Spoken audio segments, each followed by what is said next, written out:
नमस्कार, मैं कमलेश कबीर आपका एक बार फिर स्वागत करता हूं इस नए एपिसोड में। आज के इस एपिसोड में हम बात करेंगे पश्चिमी बंगाल की। वैसे तो कुछ सालों से पश्चिमी बंगाल से बड़ी और संवेदनशील जो खबरें हैं वो आती रहती है। आपने देखा होगा, इससे पहले भी कार्यकर्ता जो चुनाव के दौरान जो है वो हमने देखा कि आपस में जो है वो मारपीट हमने देखी। इसके अलावा ईडी की टीम जब कलकत्ता पहुंची और साझा से एक संदेश खाली का मामला तो आपको पता ही होगा, कैसे ईडी के अधिकारियों के साथ मारपीट की गई, उनके सिर तोड़ दिए गए।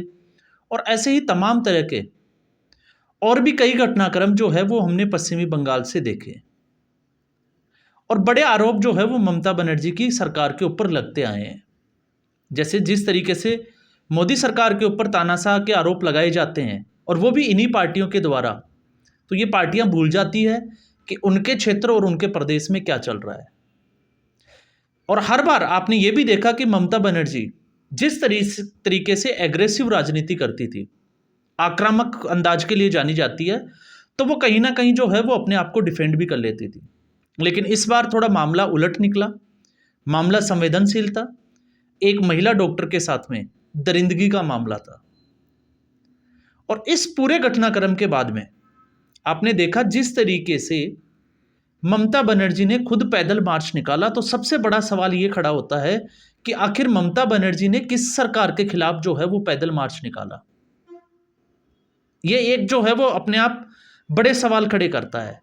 और जिस तरीके से वहां पर हॉस्पिटल में जो है वो सैकड़ों लोग घुस गए थे, और उसके बाद में इन्हीं के एक प्रवक्ता, जब मैं मीडिया चैनल पे देख रहा था तो उनका कहना था कि उसमें 22 भारतीय जनता पार्टी के नेता और बाकी जो है वो सीपीआईएम के नेताओं को पूछताछ के लिए बुलाया है। अब आप सोच के देखिए कि ऐसा कोई मामला हो जिसमें तथ्यों को, साक्ष्यों को मिटाने के लिए भारतीय जनता पार्टी और सीपीआईएम के जो नेता है वो वहां क्यों जाएंगे? उससे भारतीय जनता पार्टी और सीपीआईएम का क्या फायदा है?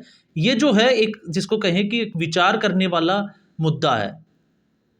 भारतीय जनता पार्टी और सीपीआईएम तो चाहिए कि वहां पे जो है वो साक्ष्य और सबूत जो है वो मिले, और जो आरोपी है उनको सजा मिले, और किन लोगों का इसमें हाथ है वो सारी चीजें, और किन लोगों का इस पे संरक्षण है वो सारी चीजें जनता के सामने निकल के आए, जिसका फायदा भारतीय जनता पार्टी और सीपीआईएम जो है वो आगे जाकर चुनाव में उठा सके। तो यहां पे इस तरह के आक्षेप लगाना, मुझे लगता है कि कहीं ना कहीं जो है वो कुतर्क देना है इस मामले में। जब इनसे सवाल पूछे जाएं और फिर इस तरह के कुतर्क देना, मतलब होता है कि इनके पास इन सवालों के कोई जवाब जो है वो बनते नहीं है। तो ममता सरकार जो है वो अभी बुरी तरह से घिरी हुई है इस मामले में। और इस मामले में इस कदर घिरी हुई है कि अब टीएमसी के राज्यसभा के सांसद और वरिष्ठ नेता सुखेंदु शेखर, उन्होंने एक ट्वीट किया, और उस ट्वीट के बाद में राजनीतिक गलियारों में यह मुद्दा जो है वो और ज्यादा गर्मजोशी से, जिसको कहें कि रफ्तार पकड़ लिया। और उन्होंने ट्वीट किया, अगर उनके आप ट्वीट को देखोगे तो उनका इशारा किस तरफ है शायद आपको समझ में आएगा। उनका ट्वीट था कि सीबीआई को निष्पक्ष जांच करनी चाहिए, क्योंकि ये पूरी जो जांच है अब सीबीआई को दे दी गई है, और पुलिस कमिश्नर और प्रिंसिपल को हिरासत में लेकर पूछताछ करनी चाहिए, जिससे कि जो अब जरूरी है ताकि पता चल सके कि इसमें किन लोगों का हाथ है। तो सुखेंदु शेखर ने जो है वो सीधे तौर पे पुलिस कमिश्नर तक को जो है वो आड़े हाथों लिया है, प्रशासन के सबसे बड़े अधिकारी को, और साथ में प्रिंसिपल आपने देखा होगा, उनसे कल भी जो है वो 13 घंटे के लिए पूछताछ की गई थी। और पूछताछ क्यों की गई थी उस पर भी हम आएंगे, लेकिन एक बार हम उन ट्वीट को पूरा करें कि जो प्रिंसिपल है उसने आत्महत्या की कहानी किसके कहने पे फैलाई। ये एक बड़ा इसमें जो है पूरे वाकये में रोचक तथ्य हैं। हॉल की दीवारें क्यों गिराई गई? क्योंकि ये खबरें भी आ रही थी कि जिस सेमिनार हॉल में उस महिला डॉक्टर के साथ दरिंदगी हुई, उसके बाद में उसमें जो है वो काम चल रहा था, तो वो किसके कहने पे या रोका क्यों नहीं गया? तो इसका इशारा सीधे तौर से ये था कि कहीं सबूतों को मिटाने के लिए तो ऐसा नहीं किया गया। और सबसे बड़ा था जो रॉय, आपको पता होगा जो प्रिंसिपल है, उसको इतना शक्तिशाली किसने बनाया? 3 दिन बाद जो है वो खोजी कुत्तों का इस्तेमाल क्यों किया गया, उससे पहले क्यों नहीं किया गया, इस तरह के बड़े सवाल जो है वो सुखेंदु सरकार ने ट्वीट के जरिए अपनी ही सरकार के ऊपर जो है वो सवाल खड़े कर दिए। और उसके बाद में आप देखिए कलकत्ता का जो प्रशासन है वो हरकत में आता है, और पुलिस, आपने अब तक देख रहा होगा कि कुछ यूट्यूबर्स को, जिसमें आपने अजीत भारती को भी देखा होगा कि उनको भी जो है वो मेल के जरिए एक नोटिस दिया गया था। तो कलकत्ता पुलिस ने जो है वो सुखेंदु शेखर को ही नोटिस दे दिया, जो बीएनएस की भारतीय जो नागरिक न्याय संहिता जो अभी नया कानून बना है उसके सेक्शन 35(1) के तहत।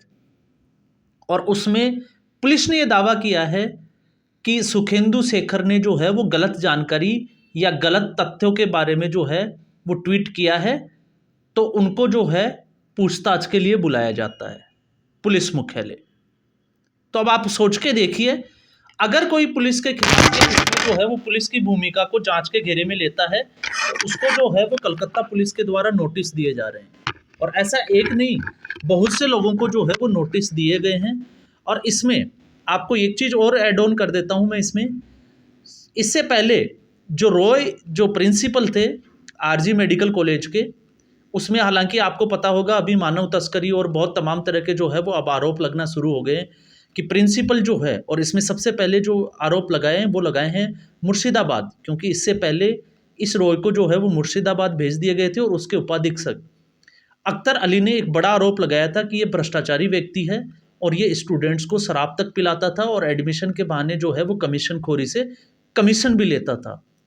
तो जब प्रिंसिपल को इतने बड़े जो है वो आरोप लग रहे हैं, तो उसके बाद में जो है वो प्रिंसिपल के ऊपर संदेह होना लाजमी है।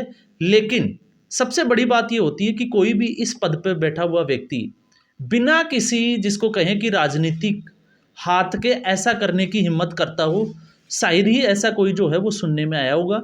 क्योंकि इन लोगों को ऊपर से कोई ना कोई बचाता ज़रूर है, इनकी जो है वो वहाँ तक पैठ होती है। आपने देखा साजा शेख के मामले में जिस तरीके से उसने भी महिलाओं के साथ दरिंदगी की, कैसे जो है वो ज़मीनों पे कब्जे किए, और जब उनको गिरफ्तार किया गया तो वो अपने एक रौब में चलते हुए अंदाज में दिखाया गया।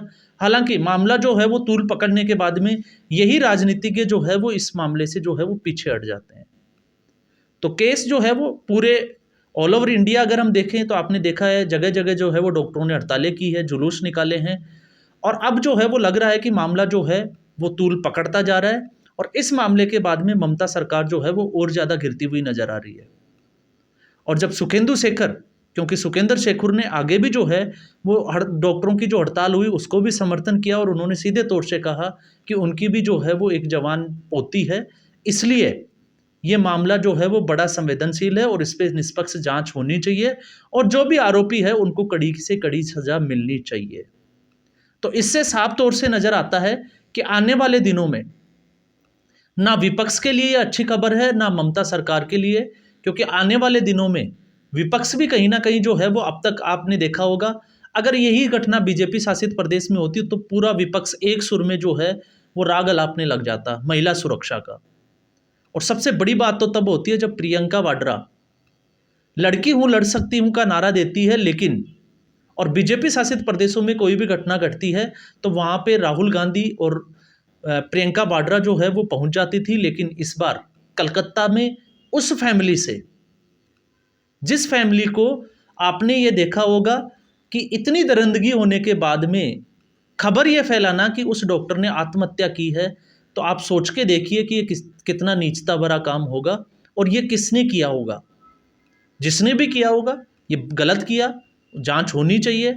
और इसमें अगर किसी राजनेता का या बड़ा नेता का हाथ भी अगर आता है या उसमें शामिल होना पाया जाता है, तो उसके ऊपर जो है वो कड़ी कानूनी कार्रवाई होनी ही चाहिए, क्योंकि ऐसे मुद्दे जो है सख्त कानून के बिना ऐसे ही चलते रहेंगे, क्योंकि इन लोगों को पनाह देने वाले कहीं ना कहीं जो है वो हमारे सिस्टम में ही बैठे होते हैं।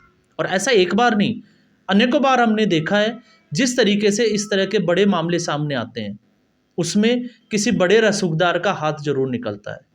तो अभी विपक्ष में ममता बनर्जी की बात करें या फिर हम समाजवादी पार्टी, क्योंकि समाजवादी पार्टी भी जिस अयोध्या का डंका पीटती थी, आपने देखा होगा अवध प्रसाद को जो है वो राजा बताती थी, फैजाबाद की सीट का नाम नहीं लेके अयोध्या की सीट का नाम लिया जाता था। और जब उसके ही करीबी समाजवादी पार्टी के नेता का मोहिद खान, उसका नाम जो है वो एक नाबालिग के रेप के साथ जुड़ जाता है, तो उसके बाद में पल्ला झाड़ना शुरू हो जाते हैं, डीएनए टेस्ट की मांग करते हैं। और ठीक ऐसा ही समाजवादी पार्टी के कन्नौज के ही एक नेता, फिर उनके ऊपर भी जो है वो ऐसा ही आरोप लगता है, जिससे बताया जाता है कि वो समाजवादी पार्टी के बड़े नेता यादव परिवार के इतने करीबी थे कि वो जब मर्जी जो है वो उनके घर आ जाया करते थे। तो इस तरीके के मामले जो है वो मुद्दे संवेदनशील है, लेकिन अब तक की डेवलपमेंट में हमने देखा कि भारतीय जनता पार्टी और दूसरी पार्टियां ही जो है वो आरोप प्रत्यारोप लगा रही थी, लेकिन इस बार टीएमसी के सांसद का इसमें कूद जाना ये एक बड़ा इशारा करता है कि पश्चिमी बंगाल के राजनीतिक हालात जो है वो इस वक्त निम्न स्तर पर है, और इसकी जो है वो जांच होनी चाहिए। और इसकी जांच होने के बाद में ही जो है वो लगेगा कि कितने लोग जो है वो ममता सरकार के साथ है और कितने लोग जो है वो इसके खिलाफ है। आज के एपिसोड में बस इतना ही। उम्मीद करूंगा एपिसोड वीडियो आपको पसंद आया होगा। वीडियो को लाइक करें, शेयर करें, चैनल ज़रूर सब्सक्राइब करें। धन्यवाद।